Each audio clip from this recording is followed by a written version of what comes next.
रानी पद्मावती का जौहर अलाउद्दीन खिलजी की सबसे बड़ी हार थी और चित्तौड़गढ़ की सबसे बड़ी जीत। आज इतने सदियों बाद भी रानी पद्मावती के जौहर की गूंज भारत के हर कोने में सुनाई देती है।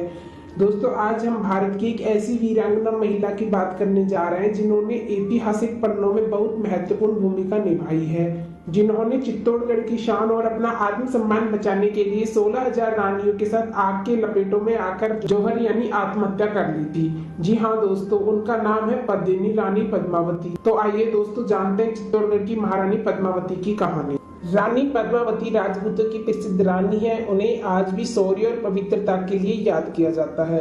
उन्हें पद्मिनी भी कहा जाता है।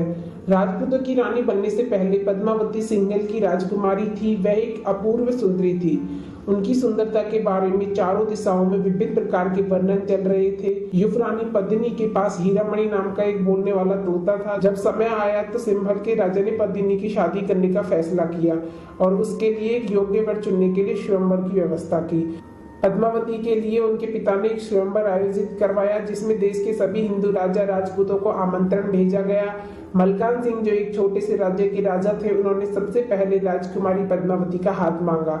चित्तौड़ के राजा रावल रतन सिंह भी इस स्वयंवर में गए थे, लेकिन उनकी पहले से 13 रानियां थी। रावल रतन सिंह ने मलकान सिंह को इस स्वयंवर में हरा दिया और रानी पद्मावती से विवाह कर लिया। वे अपनी पत्नी पद्मावती को साथ लेकर चित्तौड़गढ़ आ गए। रानी पद्मावती की कहानी। 12वीं एवं 13वीं शताब्दी के समय चित्तौड़गढ़ में राजपूत राजा रावल रतन सिंह का राज्य था, जो सिसोदिया राजवंश के थे। वे एक बहादुर और महान योद्धा थे। रावल रतन अपनी पत्नी पद्मावती से अत्यधिक प्रेम किया करते थे। इससे पहले इनकी 13 शादियां हो चुकी थी, लेकिन पद्मावती के बाद इन्होंने कोई भी विवाह नहीं किया था। राजा बहुत अच्छे शासक थे जो अपनी प्रजा से बहुत प्यार करते थे। इसके अलावा राजा को कला का बहुत शौक था। देश के सभी कलाकारों, नर्तकियों, कारीगरों, संगीतकार, कवि, गायक आदि का राजा स्वागत करते और उन्हें सम्मानित करते थे। उनके राज्य में एक बहुत अच्छा गायक राघव चेतक था, लेकिन गायकी के अलावा राघव को काला जादू भी आता था। जो बात किसी को नहीं पता थी, राघव ने अपनी इस प्रतिभा का इस्तेमाल अपने ही राजा के खिलाफ करना चाहा। अलाउद्दीन खिलजी की चित्तौड़ में चढ़ाई। पद्मावती की सुंदरता को सुन अलाउद्दीन खिलजी चित्तौड़गढ़ में चढ़ाई शुरू कर देता है। वहां पहुंचकर अलाउद्दीन खिलजी देखता है कि चित्तौड़गढ़ में सुरक्षा व्यवस्था बहुत पुख्ता है।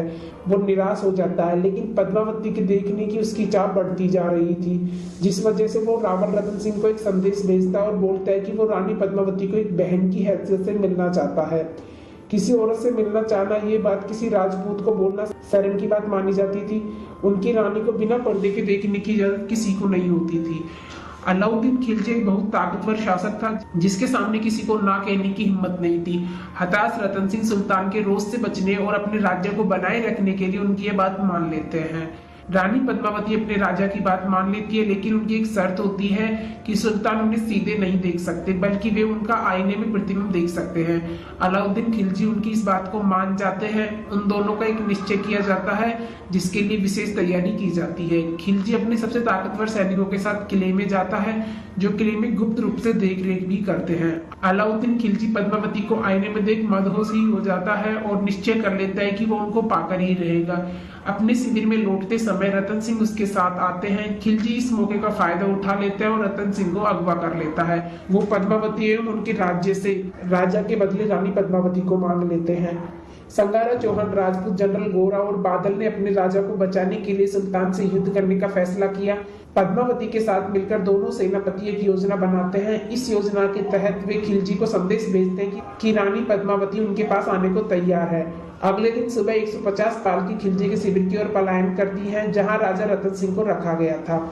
उससे पहले से पालकी रुक जाती है। खिलजी के सभी सैनिक और रतन सिंह जब ये देखते हैं कि चित्तौड़ से पालकी आ रही है, तो उन्हें लगता है कि वे अपने साथ रानी पद्मावती को लेकर आए हैं, जिसके बाद सब राजा रतन सिंह को बहुत अपमानित करते हैं। सबको आश्चर्य में डालते हुए इन पालकियों से रानी या उनकी दासी नहीं, बल्कि रतन सिंह की सेना के जवान निकलते हैं, जो जल्दी से रतन सिंह को छुड़ाकर खिलजी के घोड़ों में चित्तौड़गढ़ की ओर भाग जाते हैं। गोरा युद्ध में पराक्रम के साथ लड़ता है, लेकिन शहीद हो जाता है, जबकि बादल राजा को सही सलामत किले में वापस लाने में सफल हो जाता है। अपनी हार के बाद खिलजी क्रोध में आ जाता है और अपनी सेना से चित्तौड़गढ़ में चढ़ाई करने को बोलता है। अलाउद्दीन खिलजी की सेना रतन सिंह के किले को तोड़ने की बहुत कोशिश करती है, लेकिन वो सफल नहीं हो पाती है। जिसके बाद अलाउद्दीन खिलजी अपनी सेना को किले को घेर कर रखने को बोलता है। घेराबंदी के लिए एक बड़ी और ताकतवर सेना को खड़ा किया गया। लगातार कई दिनों तक वे घेराबंदी के लिए खड़े रहे, जिससे धीरे धीरे किले के अंदर खाने पीने की कमी होने लगी। अंत में रतन सिंह ने अपनी सेना को आदेश दिया कि किले का दरवाजा खोल दिया जाए और दुश्मनों से मरते दम तक लड़ाई की जाए। रतन सिंह की इस फैसले के बाद रानी हताश होती है। उसे लगता है कि खिलजी की विशाल सेना के सामने उसके राजा की हार हो जाएगी और उसे विजयी सेना खिलजी के साथ जाना पड़ेगा। इसलिए पद्मावती निश्चय करती है कि वह जौहर कर लेगी। जौहर का मतलब होता है आत्महत्या। इसमें रानी के साथ किले की सारी औरतें आग में कूद जाती थी। रानी पद्मावती की मृत्यु 26 अगस्त सन 1303 में पद्मावती भी जौहर के लिए तैयार हो जाती है और आग में कूदकर अपने पतिव्रता होने का प्रमाण देती है।